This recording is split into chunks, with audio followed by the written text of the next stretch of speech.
తర్వాత వార్త చూసి ఆశ్చర్యపోయాను. వీళ్ళకి దుర్గగుడికి సంబంధించిన ల్యాండ్ ఎక్కడ ఉందట, పాముల కాలువ దగ్గర ఎక్కడో, అందులో చిన్న సైజు సోలార్ ప్లాంట్ పెట్టి పవర్ ఇస్తున్నారు వీళ్ళు. అద్భుతమైన ఆలోచన.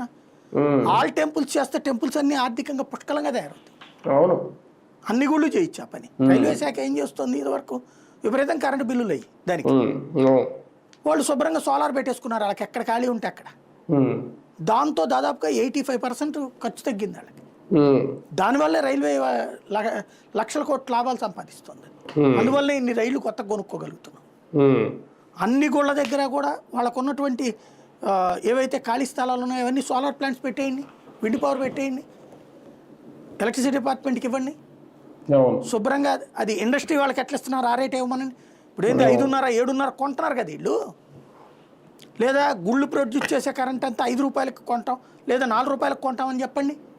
సింపుల్. ఆ కరెంటు బిల్లు పోను, గుడి కరెంటు బిల్లు పోను, మిగతా వాటికే ఎదురిస్తాం మేము 4.5 రూపాయలు చెప్పున అని ఇవ్వండి. ప్రతి నెల డిపాజిట్ చేయమనండి. నువ్వు కరెంట్ కంపెనీలకు ఇస్తావు కదా డబ్బులు, వాళ్ళు కూడా చేయమనండి. మంచి ఆదాయం కదా. ఖాళీగా తీసుకెళ్ళి ఎవడెవడో లీజ్ అని చెప్పి గడ్డి పెంచుతున్నాము, గడ్డి కోస్తున్నామని చెప్పేసి 50 రూపాయలు 100 రూపాయలు డబ్బులు కంటే ఇవి బెటర్ కదా సోలార్ పవర్ ప్లాంట్స్. అదే కదా చేయమనండి. ఇట్లాంటిది అసలు ఇనిషియేటివ్ ఏం తీసుకుంటున్నాం మనం పవర్లో, అది సమస్య. కానీ ఒకటి సార్, వీళ్ళు ఇక్కడ చెప్తున్నది ఏంటంటే 4,497 కోట్ల రూపాయలు